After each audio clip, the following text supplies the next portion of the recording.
Donald Trump کے حامیوں نے ڈونلڈ ٹرمپ کی شہ پر کانگریس پر حملہ کر دیا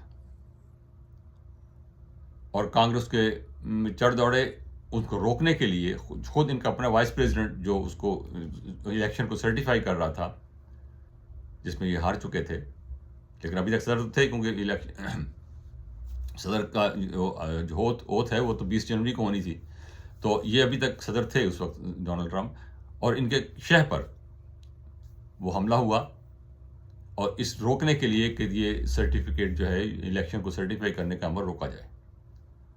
یہ ایک بہت بڑی اور بڑی خوفناک ڈیولپمنٹ تھی.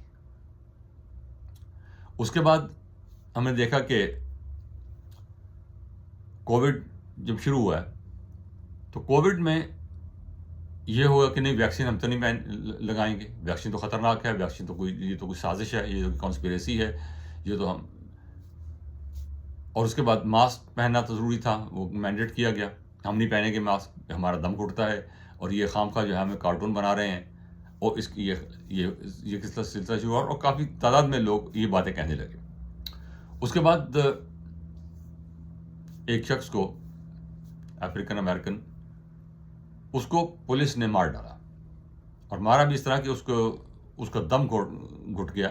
اس کو ایک بار پولیس والا چڑھ کے بیٹھ گیا اور اس کو وہ دبائے رکھا اس نے، تو اس سے اس کی موت ہو گئی. اس پہ بہت بڑا ہنگامہ شروع ہو گیا. بلیک لائیوز میٹر کے نام سے پورے ملک میں ہنگامے، جلسے جلوس وہ شروع ہو گئے. اس میں لوٹ مار بھی ہوئی، بہت لا اینڈ آرڈر کا مسئلہ بھی بنا. لیکن اس کی حمایت میں بھی بہت لوگ تھے کہ یہ بالکل صحیح ہو رہا ہے، لیکن اس کی مخالفت میں بھی تھے کہ یہ ہو کیا رہا ہے بھائی، یہ کوئی طریقہ نہیں ہے. آپ جا کے دکانیں لوٹ لیں اور آپ جا کے اس طرح جو ہے وہ بدتمیزی کریں اور اس طرح جا کے جو ہے وہ لوٹ مار کریں. لیکن یہ ایک ڈیوائڈ نظر آئی. اس کے بعد ہم نے یہ بھی دیکھا کہ بہت ساری ریاستوں میں، خاص طور پہ جو ریپبلکن لیننگ ریاستیں ہیں ساؤتھ میں، مڈ ویسٹ میں بھی کچھ ہیں، کہ انہوں نے اس قسم کے قانون بنانے شروع کر دیے کہ ووٹ ڈالنا زیادہ سے زیادہ مشکل ہو جائے. تو یہ جو 3-4 ڈیولپمنٹس ہیں، یہ ظاہر کرتی ہیں کہ سول سوسائٹی، سوشل لیول پر معاشرہ بہت ڈسٹرب تھا. اور اس کی وجہ کوئی بس عرض کیا کہ 25-30 سال پرانی ہے. اصل جو قصہ ہے وہ یہ ہوا کہ جیسے ہم آج کا نیو لبرل اکانومی کہتے ہیں، اور جس کو وہ ایک اور بھی ہے ٹرم کے واشنگٹن کنسنسس، جو 1989 میں جب سوویت یونین ختم ہو رہا تھا، کولڈ وار ختم ہو رہی تھی، تو اس وقت واشنگٹن کنسنسس کے نام سے ایک نیا اکنامک کانسیپٹ دیا گیا. اور اس میں اصل جو قصہ تھا وہ یہی تھا کہ جو اصل اس کے محرک تھے وہ ریاست نہیں تھی. نام تو ریاست کا لیا گیا کہ واشنگٹن کنسنسس کے اصل جو محرک تھے اس کے، وہ بگ بزنس تھے. بڑی کمپنیاں جو ہیں جنہوں نے اس سے فائدہ اٹھایا وہ تھی. اور اس کی وجہ سے جو قصہ یہ جو شروع ہوا، اس میں امریکہ کا جو بہت بڑا ایڈوانٹیج تھا اور رہا ہے وہ مینوفیکچرنگ میں تھا، کہ بہت اچھی چیزیں مینوفیکچر ہوتی ہیں، بڑی کوالٹی کی چیزیں ہوتی ہیں، چاہے وہ گاڑیاں ہوں، چاہے وہ ہوائی جہاز ہوں، چاہے وہ عام استعمال کے چھوٹے موٹے ٹولز ہوں. تو وہ ان کمپنیز نے جو مینوفیکچرنگ کا تھا سارا جاب، وہ باہر شفٹ کرنا شروع کر دیا. کچھ میکسیکو لے گئے اور زیادہ تر جو ہے وہ چائنا چلا گیا. اور لوگ جو ہے یہاں بے روزگار ہونا شروع ہو گئے. اور لوگوں کو یہ بتایا گیا کہ وہاں سے چین سے چیزیں آئیں گی وہ سستی ہوں گی، اور آپ کو بڑی سستی چیزیں ملیں گی، آپ کی جو ہے زندگی آسان ہو جائے گی. اس کے ساتھ ہی جو ہے وہ انٹرنیٹ کا دور شروع ہوا، آئی ٹی کا ریولوشن جب وہ آیا. آئی ٹی کے لیے جو لوگ آئے یہاں، باہر سے آئے، انڈیا سے بہت زیادہ لوگ آئے، پاکستان سے بھی کچھ لوگ آئے، اور ممالک سے بھی لوگ آئے. تو وہ آئی ٹی کے لیے جو لوگ آئے وہ سارے پڑھے لکھے تھے، یونیورسٹی گریجویٹس تھے، ان کو جابز دی گئیں. اور یہاں کے جو لوکل مارکیٹ تھے، لوکل کے جو لوگ ہیں پڑھے لکھے تھے، وہ کم پڑھے لکھے تھے خاص طور پر، ان کو جابز نہیں مل رہی تھیں. وہ ایک ریزنٹمنٹ بلڈ اپ ہونا شروع ہو گئی. اور اس کے بعد یہ ہوا کہ جب وہاں پر یہ سلسلہ شروع ہوا، یہ نیو لبرلزم کے انڈر گلوبلائزیشن کا، کہ آپ فیکٹریاں باہر لگائیں اور وہاں سے جو ہے سستی چیزیں وہ سستی چیزیں جو ہے وہ لے کر آئیں اور جو ہے وہ یہاں پر بیچیں، تو اس کا نتیجہ یہ نکلا کہ جو بڑی کمپنیاں تھیں ان کا جو انحصار تھا امریکہ پر، یا اگر وہ جرمنی میں ہیں یا جاپان میں ہیں، وہاں پر ان کا انحصار کم ہو گیا. ان کو نہ تو یہاں سے مزدور چاہیے، نہ یہاں سے ان کا مینیجر چاہیے، بلکہ ان کی چیزیں خریدنے والا بھی ان کو یہاں پہ نہیں چاہیے. ان کی چیزیں ساری دنیا میں بک رہی ہیں، وہ غریب ممالک میں بک رہے ہیں، چھوٹے ممالک میں بک رہی ہیں، اور جو تمام چھوٹے ممالک ہیں ان کو WTO کے ذریعے، IMF کے ذریعے، ورلڈ بینک کے ذریعے اور باقی طریقوں سے ان کو اکانومی کھولنے کا کہا گیا کہ آپ اپنی اکانومیز کھولیں. یہی واشنگٹن کنسنسس تھا کہ پرائیویٹائزیشن کریں، اپنی جو ہے اکانومی کو لبرلائز کریں، پرائیویٹائز کریں، باہر کی جو ہے فارن انویسٹمنٹ کو لے کر آئیں، اور اس سے آپ کو ترقی ہوگی. اور وہ ترقی ہوئی بھی جہاں پر ہوئی. چین میں ہم نے آپ نے دیکھا کہ اسی دوران چین کہاں سے کہاں پہنچ گیا. انڈیا بھی ابھی آپ دیکھ رہے ہیں، برازیل میں آپ نے دیکھا ہے اس کو، ترکی میں آپ نے دیکھا ہے اس کو، اور بہت بہت مثالیں ہیں اس کی کہ لوگ ممالک نے بہت ترقی کی. لیکن ہوا یہ کہ اس ترقی میں جو کم پڑھا لکھا آدمی تھا، جو کمپیوٹر لٹریٹ نہیں تھا، جس کو یونیورسٹی کی ڈگری نہیں تھی، وہ مارا گیا. اس کو جاب نہیں مل رہے.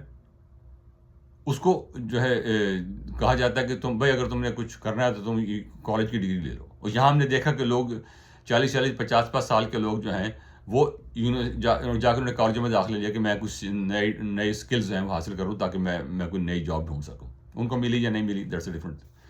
تو ہوا یہ کہ یہ جو کمپنیز جنہوں نے باہر سرمایہ داری کی تھی، سستی لیبر ان کو وہاں ملی، سستا را مٹیریل ان کو ملا، اور بیچنے کے لیے مارکیٹ ساری دنیا ان کے سامنے کھل گئی. مارکیٹ ان کو روس سے لے کے جاپان تک، اور چین سے لے کے انڈیا تک، اور ہندوستان پاکستان سے لے کے افغانستان تک، حتیٰ کہ افریقہ سے لے کر ایشیا تک، اور ایشیا سے لے کے یورپ تک پوری دنیا ان کے سامنے تھی. اور یہ جو وہ لوگ جو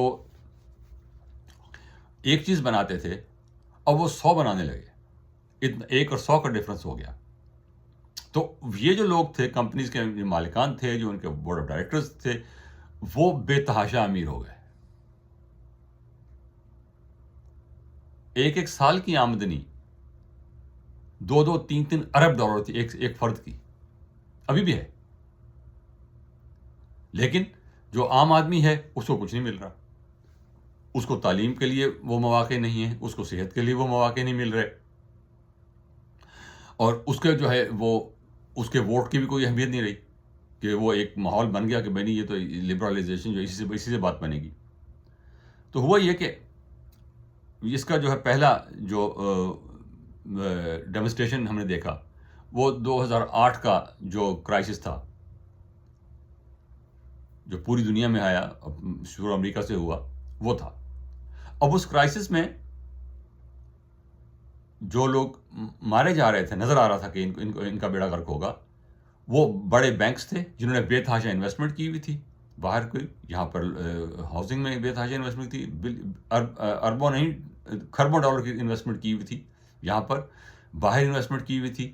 جب وہ کرائسس آیا ہے تو انشورنس کمپنیز، بینکس اور بڑے بڑے جو بزنس ہیں ان سب کو بچانا پڑا. اور نعرہ یہ تھا کہ ٹو بگ ٹو فیل، کہ یہ کمپنی اتنی بڑی ہے، یہ بینک اتنا بڑا ہے، یہ انشورنس کمپنی اتنی بڑی ہے کہ اگر یہ بیٹھ گئی تو پوری اکانومی بیٹھ جائے گی، پورا ملک بیٹھ جائے گا. ان کو تو بچا لیا، اور اربوں ڈالر، کھربوں ڈالر ان کو کمپنیوں کو دیے کہ بھئی آپ اپنے آپ کو سنبھالیں، اور انہوں نے سنبھال بھی لیا. لیکن چھوٹا بزنس جو تھا، عام آدمی جو تھا، اس کو کچھ نہیں ملا، اور اکانومی بچ گئی. بڑے بینک جو تھے وہ سارے کے سارے بچ گئے، بڑے جو انشورنس کمپنیز تھی وہ بچ گئیں، جو مینوفیکچرنگ کی جنہوں نے باہر اربوں کھربوں کی ڈالر کی انویسٹمنٹ کی ہوئی تھی وہ سارے کے سارے بچ گئے. لیکن عام آدمی کو سخت نقصان ہوا، اور اس کو بچت کے لیے کچھ نہیں کیا گیا. آگے آ جائیے، کووڈ آ گیا. کووڈ میں یہ ہوا کہ بائیڈن، پہلے ٹرمپ کی گورنمنٹ تھی، انہوں نے کوئی میرے خیال کچھ بلین ڈالرز جو ہیں وہ لوگ ڈسٹریبیوٹ کر لوگوں کے گھروں میں بھیجے، کیونکہ لاک ڈاؤن تھا اور کاروبار بند تھے، لوگ گھروں میں رہتے تھے. تھے. تو پھر تھوڑے دن بعد بائیڈن کی جو ہے وہ الیکشن ہو گئے, وہ پریزیڈنٹ بن گئے. تو بائیڈن نے $1.9 ٹریلین لوگوں کو دیے مفت. ظاہر ہے کہ یہ مفت دینے کا مطلب یہ ہے کہ آپ نے نوٹ چھاپے, مشین چلا دی, بٹن دبایا اور $1.5 چھپ گئے اور آپ نے لوگوں کو بھیج دیے. سب کے گھروں میں چیک میں گئے. لوگوں نے اس پہ بے تحاشا, اس میں بہت زیادہ ہیرا پھیر بھی ہوئی ہے. لوگوں نے بہت زیادہ اس میں پیسے غلط بیانیاں کر کے, کیونکہ کوئی چیکنگ وغیرہ کوئی نہیں تھی, تو لوگوں نے بہت زیادہ جو ہے اس میں $ملینز کے, ابھی تک وہ کیس جو ہیں وہ سامنے آ رہے ہیں کہ $ملینز لوگوں نے جو ہے وہ اڑا دیے. لیکن اصل جو ہوا یہ ہے کہ اس سے انفلیشن ہو گیا. انفلیشن کی وجہ سے جو پھر عام آدمی کی جو ہے قوت خرید کم ہوئی, عام آدمی کی جو ہے وہ اس کو نقصان ہوا اور مہنگائی بڑھ گئی. ان چیزوں سے جو ہے وہ ایک خلاف, جو گورنمنٹ ہے بائیڈن صاحب کی ابھی بھی ہے, ان کے خلاف ایک ریزنٹمنٹ پیدا کی. ہمارا تو کچھ بن ہی نہیں رہا یار, کیا ہو رہا, ہم کہاں جائیں, کیا کریں. تو اس دوران جو ٹرمپ کا جو تھا وہ بیانیہ وہ سامنے آیا کہ میں جو ہے غریب آدمی اس کی بات کرتا ہوں, میں غریب آدمی کو جو ہے ان کی نوکری بچاؤں گا, یہ چین سے جو مال ہے اس کو میں بند کر دوں گا, اور اس کو میں ان پہ ٹیکس لگاؤں گا, ڈیوٹی لگاؤں گا بے تحاشا. لیکن سوال مسئلہ یہ نہیں ہے کہ یہ اس ایک شخص کا, دونوں پارٹیاں ڈیموکریٹس بھی اور ریپبلکن بھی نیو لبرل اکنامک ماڈل کے زوردار اس کے حمایتی تھے.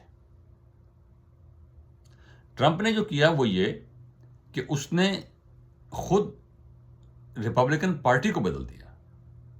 ریپبلکن پارٹی کے جو لوگ تھے وہ باتیں کرنے لگے جو ٹریڈیشنل ریپبلکن نہیں کرتے تھے, اور اس قسم کی آئیڈیالوجی جو ڈیولپ ہونے لگی جب یہ کہ اینڈ آف ہسٹری, کہ بس اب تو آئیڈیالوجی بھی ختم, ہسٹری بھی ختم, اور اب جو ہے بس یہ جو نیو لبرل اکانومی ہے اور ڈیموکریسی جسے ہم ڈیموکریسی کہتے ہیں, بس یہ ساری دنیا میں چلے گی, ڈکٹیٹرشپ ختم ہو جائے گی, اس قسم کے وہ بات نہیں ہوئی. ایلیٹ کیپچر ہوا, جسے ہم ایلیٹ کیپچر کہتے ہیں. ایلیٹ کیپچر ہونے کے بعد جو تھا وہ ایک ریزنٹمنٹ بڑھی. لوگوں نے 40-50 ملین کے گھر خریدے ہیں. یہاں پر 40-50 ملین کے گھر ابھی تک لوگ خرید رہے ہیں. اتنے بڑے بڑے پیلسز بنے ہوئے ہیں, وہ لوگ خرید رہے ہیں. کہاں سے آئے تھے ان لوگوں کے پاس؟ ایک کمپنی یہاں پر ہے, اس کمپنی نے دوسری کمپنی سے معاہدہ کیا, اور ان کے جو CEO ہیں انہوں نے ان کا کام ہے یہ معاہدہ کرانا, انہوں نے معاہدہ کرایا.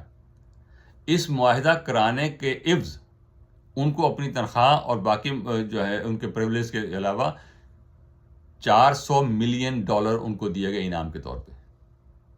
یہ ایک واقعہ ہے صرف ایک کمپنی کا.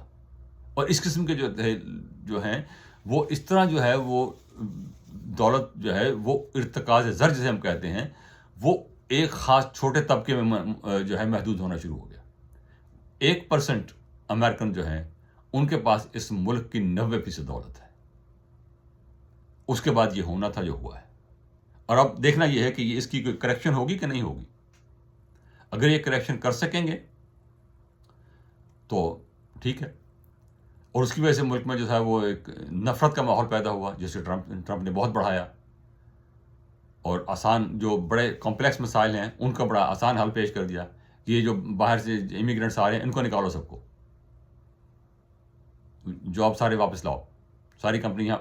اس طرح آسان نہیں ہے یہ کام, بہت مشکل ہوگا. اور جو امیگرینٹس ہیں انہی پہ ملک چل رہا ہے. جو لیبر ہے, عام لیبر ہے, جو ورکر ہے, جو مڈ سائز ورکر ہے, وہ سارے کا اگر سارا نہیں تو بہت بھاری تعداد میں امیگرینٹس ہیں. وہ ہائیلی ایجوکیٹڈ ہیں, موسٹلی ان ایجوکیٹڈ بھی بہت ہیں. جو مینیل ورکر جو ہیں, جو چھوٹے موٹے کام کرتے ہیں وہ بھی ہیں, اور انلیگل بھی ہیں, بہت انلیگل یہاں پر ہیں. ان پہ زیادہ ریزنٹمنٹ تھی. اب ان کو کیسے مسئلہ حل ہوگا, ان کو کیسے لیگلائز کریں گے, نکالیں گے, کیا کریں گے؟ وہ گورنمنٹ کی بنے گی تو پھر اس کو دیکھیں گے کیسے اس کو لے کے آگے چلتے ہیں. تو یہ جو اکنامک مونوپلی جو بنی ہے یہ, اور یہ واضح رہے کہ یہ جو ٹینڈنسی ہے یہ پوری دنیا میں رہی ہے. برطانیہ سے لے کے جاپان تک, اور جاپان سے لے کے جرمنی تک, اور جرمنی سے لے کے امریکہ تک دیکھ لیا کہ انفلیشن پوری دنیا میں ہوا. کووڈ, خاص طور پہ کووڈ کے بعد گلوبلائزیشن کے خلاف ریزنٹمنٹ پوری دنیا میں ہوئی. لیکن امریکہ میں کیونکہ سب سے بڑی اکانومی ہے، سب سے زیادہ انویسٹمنٹ ان کی تھی، یہاں پر ریزنٹمنٹ جو تھی وہ اگرچہ دیر میں ہوئی، اس کا ظہور دیر میں ہوا، ریزنٹمنٹ تو پہلے سے تھی، اس کا ظہور دیر میں ہوا، لیکن وہ اب ہمیں نظر آ رہی ہے۔ اب آگے سوال یہ ہے کہ اس کو حل کیسے کرنا ہے، اور یہ جو ہے یہ ڈونلڈ ٹرمپ کی جو انتظامیہ آنے والی ہے اس کے لیے بہت بڑا چیلنج ہے کہ جو معیشت ہے، آزاد معیشت ہے، کیپٹلسٹ معیشت ہے، فری مارکیٹ معیشت ہے، اس کو ڈیموکریٹک ایسپیریشن جو ہیں اس کے ماتحت لانا ہوگا۔ ڈونلڈ ٹرمپ صاحب کہتے ہیں کہ میں کروں گا، ہوگا نہیں ہوگا، کتنا ہوگا، کیسے ہوگا، یہ اب آگے دیکھنے کی بات ہے۔ اس کے بعد یہ ہے کہ جو امریکن ڈیموکریسی ہے اس کو جو ہے اسٹرینتھن کرنے کی ضرورت ہے۔ اس وقت جو ڈیموکریسی کا جو کانسیپٹ، ڈیموکریسی کا جو مطلب ہے، وہ مقصد یہ ہے کہ ہم مل بیٹھ کے فیصلہ کرتے ہیں اور میجورٹی کا جو فیصلہ اسے قبول کر لیتے ہیں۔ اب یہ بہت اچھا ہوا کہ ڈونلڈ ٹرمپ جیت گئے اور ان کا جو ٹرانزیشن ہے بڑی سموتھ ہو رہی ہے۔ 20 میں جب یہ ہارے تھے تو انہوں نے بہت زیادہ انہوں نے گڑبڑ کی تھی، بہت زیادہ انہوں نے ٹریڈیشن کو، قانون کو توڑا تھا اور بالکل کوآپریٹ نہیں کیا تھا اور ہر قسم کے الزامات لگائے تھے، لیکن اس وقت ٹرانزیشن جو ہو رہی ہے بڑی سموتھ ہو رہی ہے۔ تو یہ اس حد تک تو بات درست ہے کہ جو اعتماد ہے ڈیموکریسی پر وہ بحال ہو رہا ہے، لیکن جو پارٹیزن جو نفرت ہے کیا وہ ختم ہو سکے گی؟ وہ اتنا آسان نہیں ہے۔ سیاسی مسائل جو ہیں ان کو آسانی سے حل کیا جا سکتا ہے، قانونی مسائل کو حل کیا جا سکتا ہے۔ زیادہ جو سیریس مسئلہ ہے وہ سوشل ہے، جو سوشل سچویشن ہے، ایجوکیشن کے ریفرنس سے ہے، ہیلتھ کے ریفرنس سے ہے، ان کے ہیلتھ کے ریفرنس سے اوباما ایڈمنسٹریشن نے وہ افورڈیبل کیئر ایکٹ کے تحت لوگوں کو سہولت مہیا کی کہ ہر آدمی جو ہے وہ سوشل ہیلتھ کوریج لے سکتا ہے، لیکن انہوں نے اس کی مسلسل مخالفت کی ہے کہ اس کو یہ گورنمنٹ پہ بوجھ نہیں ہونا چاہیے۔ تو کیا اس کو برقرار رکھیں گے یا ختم کریں گے؟ اس کے بعد ایک سوشل میڈیا کا بھی رول ہے، اس پہ زیادہ بات کرنے کی ضرورت نہیں ہے کہ سوشل میڈیا نے جس طرح گڑبڑ کی ہے، جس طرح اس کی وجہ سے جو ہے ایک پولیٹیکل ڈسکورس جو ہے وہ ڈسٹارٹ ہوا ہے، وہ پوری دنیا میں ہوا ہے۔ تو اس پہ اس کا کیا نتیجہ نکلے گا اور کیا نتیجہ نکل رہا ہے، ہم دیکھ رہے ہیں اس کو۔ تو اس کو میں زیادہ اس تفصیل میں نہیں جانا چاہتا، تو بات یہاں پہ ختم کرتے ہیں، اور اس امید کے ساتھ کہ ڈونلڈ ٹرمپ جو ہے وہ صحیح کام کریں گے اور جو ہے جو دعوے لے کر آئے ہیں ان کو مناسب حد تک، درست حد تک، قانونی طریقے سے ان کو آگے بڑھائیں گے۔ اگر انہوں نے وہ انتقامی کارروائی شروع کر دیں تو پھر وہ جو ہے جمہوریت کے لیے باقی خطرہ بن جائیں گے، لیکن اس وقت تک میری ذاتی رائے یہ ہے کہ وہ جمہوریت کے لیے خطرہ نہیں بن سکیں گے، لیکن یہ ہو سکتا ہے میں غلط ہوں۔